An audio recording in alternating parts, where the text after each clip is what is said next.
Weather beautiful tonight, but we know that lightning can be deadly, kills about the same number of people as tornadoes each year. But for every death, 9 others survived the sudden strike. 13 ABC meteorologist Ross Ellett talks with a survivor still struggling with physical and mental scars.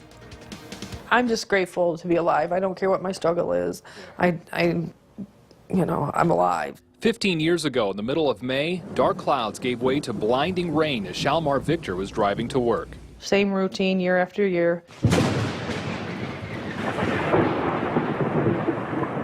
Intense lightning 5 times hotter than the sun suddenly struck a tree near the road. And it was the most intense, vibrant purple light.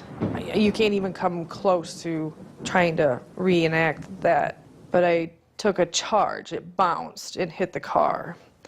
It blew the stereo. It melded my cell phone to the seat. We don't know how long I was unconscious. Victor went unconscious when her car was speeding down the highway.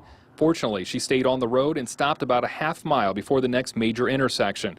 She doesn't remember how, but eventually she made it to work. My eyes were huge. My face was huge. I walked into my office and turned the overhead lights on and blew all of them right out of the ceiling.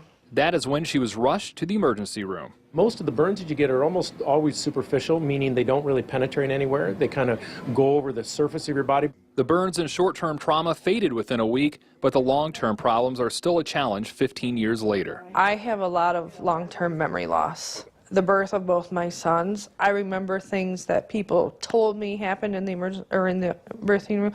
I don't remember the birth itself. People have reports of strange phenomena where they don't feel heat or cold anymore. Victor was also diagnosed with a traumatic brain injury. Today, my biggest struggle is anxiety and the panic attacks. And she isn't alone. Shalmar Victor is the only lightning victim that agreed to tell their story on camera out of the 6 that we contacted. The anxiety level was simply too overwhelming for the others. If it's really thundering and lightning like crazy, I'm a nervous wreck. My whole right side will just tense and the hair will just stand on my body. It's too close. Needless to say, it's a pretty traumatic event to go through a lightning strike. Nobody's expecting it, at the time.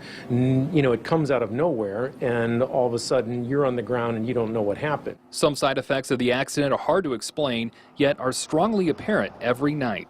Very vivid dreams. Whether I dream about the accident or it's just a nightly dream, it's very vivid. I can recall everything, every bit of my dream. Where I was, who was in it, what I was wearing, what was going on, what was said.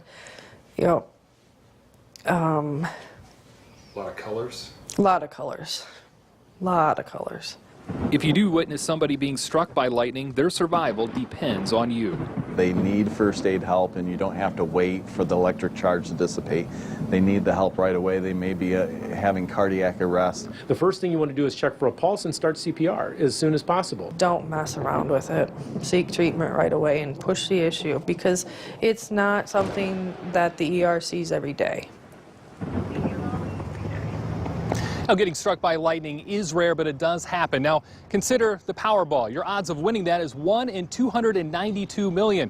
Your chances of getting struck by lightning is 24,000 times higher than that in your lifetime. In a city the size of Toledo, about 20 to 25 people either have been or will be struck by lightning during their life. Reporting live in Toledo, Ross Ellett, 13 ABC Action News. Ross, great information there. Shalmar Victor was struck by lightning while she was in the car. She mentioned that. The National Lightning Institute says that can be a safe place during a strike, only if the car's exterior is made of metal. Experts warn that many vehicles are made with fiberglass and plastic instead, which can put you more at risk.